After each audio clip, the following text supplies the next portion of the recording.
Yo, what's going on guys, it's Anime1 back with another video, and today I'm here with another part of What If Naruto Was Banished, the Mooneye story, part 6. So if you guys like the content in the channel, please subscribe to the channel and also consider liking this video while you're at it. So let's begin the video. That was easier than I expected it to be. Lord Kaiden is afraid of someone like him, Gojo said as he turned around, but he stopped when he sensed something. And who are you calling easy, exactly? He heard a voice behind them. He turned around to see Naruto at a completely different location, completely safe, not a single scratch on him. Tch, brat, the Gojo said, as his red eyes gazed upon Naruto. Naruto looked at Emiko, ignoring Gojo's glare. Stay right next to me all times. You cannot even blink or you'll die. Naruto then turned his attention towards Gojo. He has an enormous amount of chakra, and if I'm not sensing wrong over here, he can also use spiritual chakra just like me and Zabuza. If I had to guess, he is just as strong as Zabuza. No, maybe even a little stronger. But that doesn't matter. I guess he's Kaiden's right-hand man. No one in the Mist Village, even in Yagura's forces, is that strong. Oh, you know, S-rank criminals are stated as S-rank for a reason. Them popping up out of nowhere is rather rare, Naruto said with a smirk. Gojo smirked back. Did I wound your pride? He said. Wound my pride, you say? Naruto said. I'm actually starting to enjoy this, Naruto said, as a psychotic grin of his own appeared on his face. Meanwhile, Yamamoto and Takenami and Ao were ready for their mission. Simple: infiltrate Yagura's bases and kill the higher-ups and the generals of his army so that would deal a significant blow to his army and weaken it.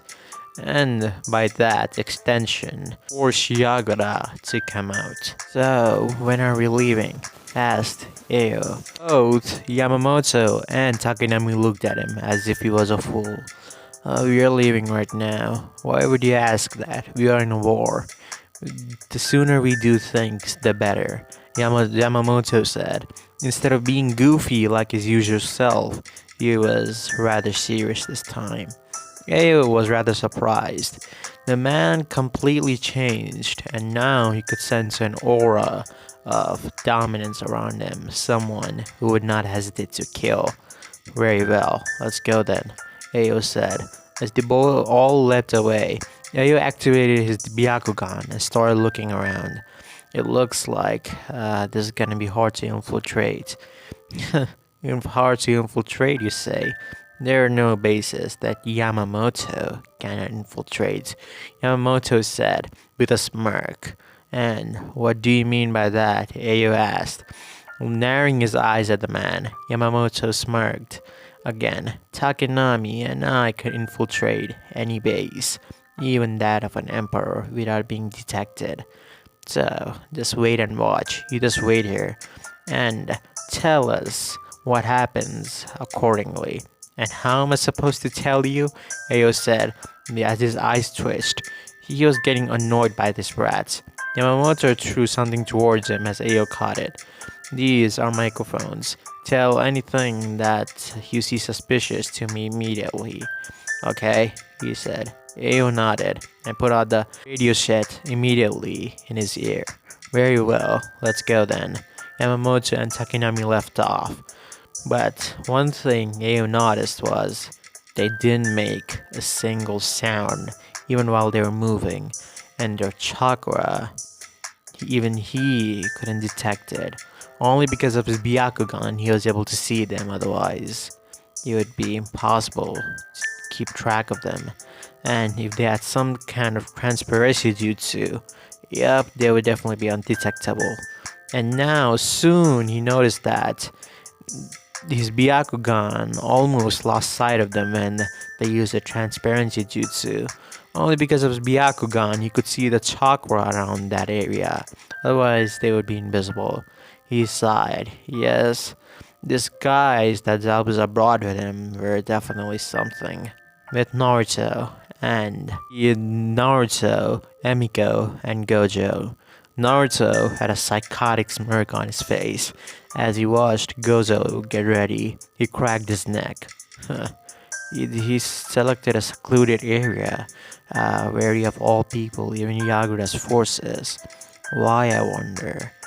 Does he fear that there he doesn't want to kill people? No, that's not possible. Oh, I get it now. He's trying to avoid people trying to back me up. Is that so? No sense of danger at all, Mooneye, Gojo said. You say this is fun. I'll make you regret those words, Gojo said as he went through hand signs. Lava style. Lava bullets, he said. Spew out multiple large lava balls towards Naruto. Naruto grinned. You're right about having no sense of danger at all if you're coming after me alone, he said, as his right hand was now surrounded with black and red lightning. It was a mixture of the two. He swiped his hands as all the lava balls disappeared. Gojo narrowed his eyes. So, you can use that technique as well, he said. Oh, you mean enforcing my attacks and defenses with spiritual chakra, Naruto said. Gojo nodded. Yes, exactly that. Well, I'll admit it, even I cannot do it. Even among the people who know how to use spiritual chakra, that is something very rare. Even I can infuse my attacks with spiritual chakra, but blocking them is a whole different league of hardness to do, Gojo said. He was actually sweating a bit now. That was a technique that in his whole crew only Kaiden had mastered. Naruto smirked. Am I getting you nervous now? Naruto said. Gojo started laughing. Nervous, you say? I'll turn you to ashes before you blink, Mooneye, he said as he rushed towards Naruto. Naruto just stood there, completely unscathed. Gojo brought his right hand up. Naruto just looked at him. Is that all you've got? He said as he brought his forearm to block the attack, and that he did. Gojo spun above and trying to grab Naruto by his shirt and throw him down, but Naruto, in return, just grabbed Gojo's hand from midair and slammed it into the ground. Gojo now was pissed. He surrounded his leg with lava as Naruto had to let go. He didn't want to get burn marks, even if he would heal immediately, but that was another topic. Naruto just looked at him. You are only talk, no action, now are you? Naruto said. But before he could say anything, Naruto was blasted with the lava. Naruto! Emiko said, as he saw Naruto's head completely blown off with lava. Such a big talk, and yet he let his guard down. That fool.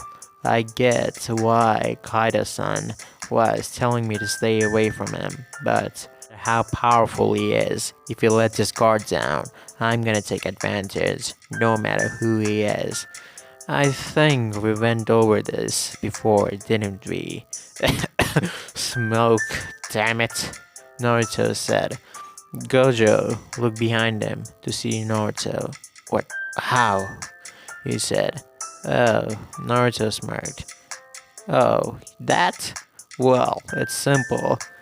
You never hit me, Naruto said.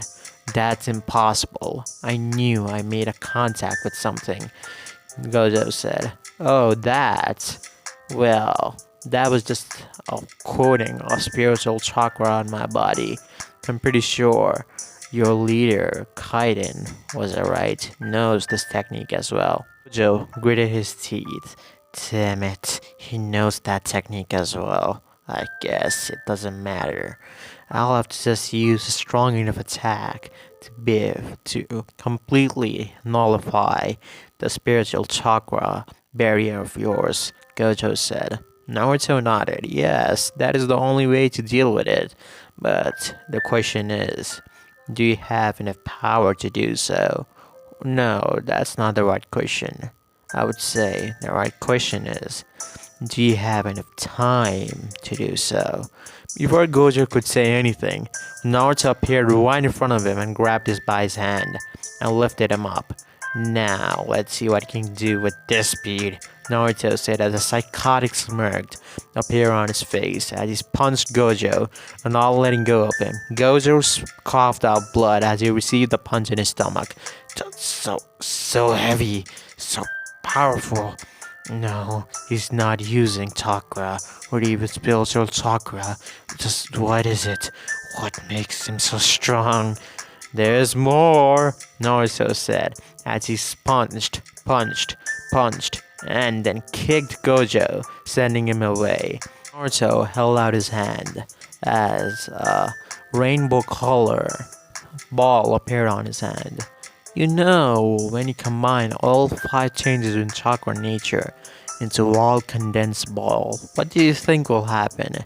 Let's see. I wonder it as well, Naruto said. Plasma ball, Naruto said, as he threw the attack towards Gojo, who barely managed to dodge it. Too slow, Naruto said, as the attack exploded in midair, sending Gojo flying. Gojo had to dig his feet and hands in the ground so that he wouldn't get blown away with the attack's force. He had to use almost all of his chakra so that he wouldn't get killed by that attack, and right now he is bleeding heavily. But still, after all that, he tried to get up and started climbing the tree to see where the bride was, but before he could blink, Naruto was right in front of him. Now, don't be off guard just because you're a little distance away from me. I can run really fast, you know, Naruto said, as he grabbed Gojo by the face and started dragging him through the ground. Gojo kicked Naruto away as they both jumped back. Gojo went through hand signs. You fool, I will not let you humiliate me like this, as black lightning surrounded his hand, as lava also surrounded it. Gojo threw a huge ball of lava surrounded with black lightning towards Naruto. The attack made contact and exploded. Gojo smirked, but he widened his eyes as he sensed something behind him.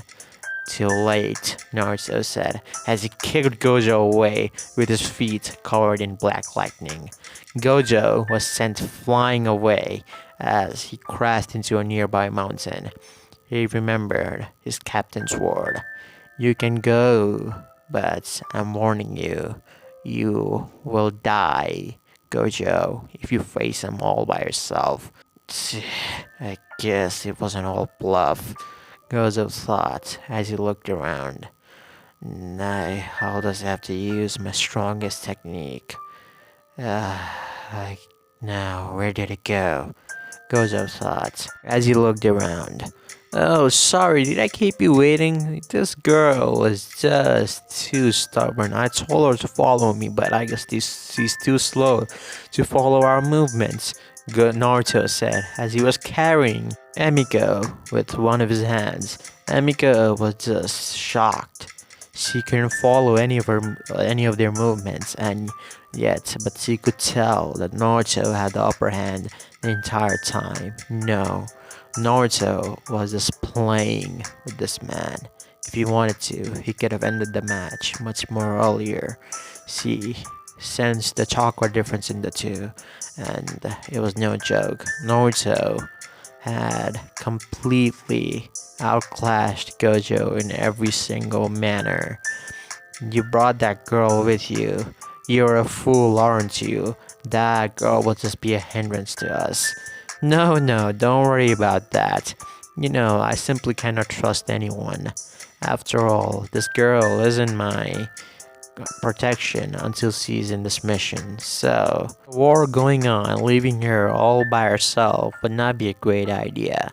Just keep on fighting. It won't affect us since you're weak. Naruto said. Silence. Complete silence.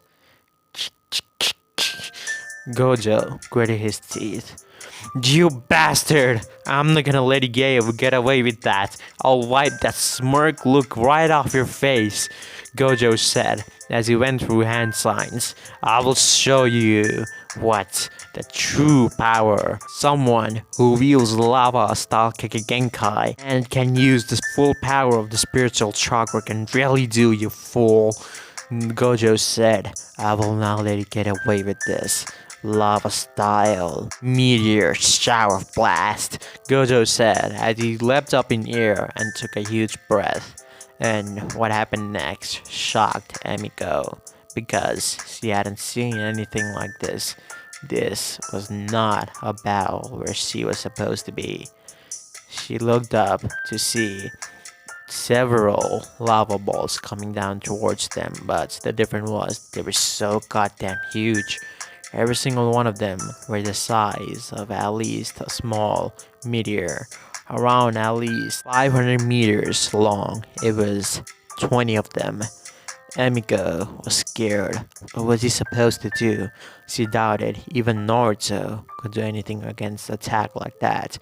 But when she looked at Naruto, he was grinning. Rather, he was actually looking like he enjoyed this. Then Naruto looked at Emiko and smiled. Don't worry, just stay close to me. No harm will come your way, Naruto said. She just nodded. It felt like she could trust him. So she did. Naruto slowly started to open his left eye. The eye started to glow in the night sky, showing its bright silver color. Now, how should I deal with this? Naruto said. Yes, that would be perfect. Naruto held out one of his hands. Now, condense, he said, as red chakra started to surround his entire left arm, and it soon formed into a ball of pure flames. Naruto held his hands out. One was above his face and was right beside his face, and he held those flames as they dispersed and formed several arrows. Now, shoot, Naruto said, as all the arrows left off in the air, at least 20 of them, and crashed with the meteor attacks. Gojo's eyes widened, and all the arrows just simply cancelled out his meteor attack. Huh, I guess this is all you've got, Naruto said. Gojo was surprised. He heard the voice behind him. He couldn't turn around. The black lightning surrounded Naruto's body. It was frightening. It reminded him of Kaiden's presence when he was pissed. Naruto grabbed Gojo's head. Now, since I have many more information to ask you, I'll just let you off the hook. This time around, Naruto said as he started to squeeze, and soon blood spattered everywhere. Gojo's head was bloody, but it was obvious that he was still alive. Naruto simply just crushed his skin, but no internal damage. Gojo was simply knocked out, nothing more. Emiko just looked at Naruto. This guy, I can already tell, was stronger than Mei-sama herself, yet he played with this guy as if he was a child, as a living organism. He's on a completely different level, she thought as she looked at Naruto's silver eye glaring at Gojo. At the hills, a figure was watching the entire match. I told him that he would die, but that brat never listens, Kaiden said as he watched the entire battle. But rather than being sad or angry that his subordinate was defeated, he was happy. He was happy because he might face a challenge. From what he saw, the boy didn't even use much of those eyes ability and destroyed Gojo. He just used basics of spiritual chakra coding, and that's all he did. From what he sensed, he also sensed some Nine Tails chakra from the boy. That even made it more exciting. Someone with that eye and also the power of the Nine Tails. Yes, he would truly have his challenge. He would have a battle that he seeked for. He turned around and looked at his left-hand man. If you want to save him, go save him.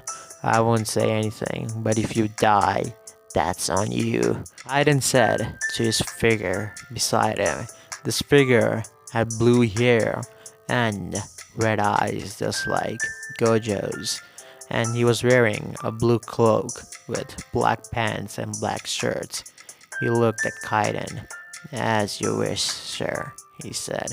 Naruto just looked at Gojo, who was unconscious, but that didn't matter to him. His Mooneye was more than capable of infiltrating his mind. Now, let's do this, Naruto said as he opened Gojo's eyes. All he needed to do was make eye contact, so he did. Now, show me. Why did he come after me? Naruto said as his Mooneye glared at Gojo's eye. Soon Naruto closed his eye and saw all the memories that he needed to see. He smirked. So that bastard Kaiden tried to stop you, but you were too arrogant and jealous, huh? That makes sense why you came after me all by yourself. What a disappointment, Naruto said as he brought a blade out that was seated. He didn't even need to use his sword to defeat this guy. He was so weak. He brought his blade down, but someone grabbed his hands. He looked to see Emiko. She was almost crying. Naruto-san, please, don't kill him, she said. Naruto glared at her, but she stood her ground. He was emanating his spiritual chakra, but she was unfazed. Now that amused them. Even most Jonins would at least sweat. Well, anyone below Jonin level would simply faint because they couldn't handle his presence. But this girl, you already won the battle. There's no need to chop his limbs off or anything, right? There's no need to kill him, right? She said. Naruto looked at her. She was on the verge of crying. He knew what he'd done to her was a little harsh since he had never seen anybody just get killed like brutally like that. He had seen death, he knew that. He was a medical ninja. Seeing death was almost normal for her, but seeing death in the fashion that he was used to, that wasn't normal. And he just killed without any mercy. And in some occasions, like these one, where the battle was so boring, he enjoyed killing. Naruto's left eye glared at her, but she stood her ground. He let go of his sword and unseated it. Very well, let's go. I'll just hand him over to Sakuto for interrogation. We need the information that he has, Naruto said. But before he could carry Gojo, a huge rock was thrown his way. Naruto jumped away and saw who it was. It was a figure with wings in his back and fire around his body. But before Naruto could do anything, the figure just zoomed in very fast. Naruto widened his eyes for a second. His normal eye could barely follow the movements, but his left eye could see it very clearly. Even he would call it slow, but for someone that could actually manage to make his left eye see movements in normal motion was actually surprising. He just closed his left eye as he let the figure go with Gojo. Why did you let them go? Emiko asked. Weren't you the one who said that I shouldn't kill anyone for without any reasons? Naruto saw Emiko held her head down. Naruto sighed. Listen, I'm not blaming you for anything that happened today. Also, I'm sorry, I was a little harsh on you today. I could have gone a little slower, but I just want you to grow. I don't want you to get hurt because of how cruel this world is. Just wait and watch. Soon I'll change this world where people don't have to go on with each other. Nothing like this will ever happen. I have said this to you before. You have this potential to far surpass me, but you limit yourself. Be more selfish. Try to actually be able to combat. There's nothing wrong in trying to protect yourself and trying to protect the people that are precious to you. Don't you want to do that? Naruto asked. Emiko looked down. She wanted to, but that that would mean I have to kill people, she said. Naruto sighed. Yes, it would. And we are ninjas. That are our job. But that doesn't mean that we are evil. Unlike me, you don't enjoy killing, do you? Naruto said. Emiko looked at him. She shook her head. No, I don't, she said. Naruto smiled. Good. Now, if you're troubled by anything, you could always talk to me. I'm right here. I'll listen. Naruto said. Emiko, for some reason, had a huge smile on her face hearing that. So, she started talking. Naruto actually started regretting his decision to let the girl talk her mind out because he just went on and on and on and on, and it was rather annoying. Still, he had a smile on his face. A smile like this. He didn't have a smile like this usually, but she was just so pure. Even in a cruel world like this, even after losing both her parents, she was pure, unlike him, who, after losing his mother, just gave up. She was stronger than he was, and that was the reason why he wanted her to stay alive, why he didn't want her to be bothered by anything, because he saw an older version of himself that wasn't changed about the world. He just wanted her to be safe.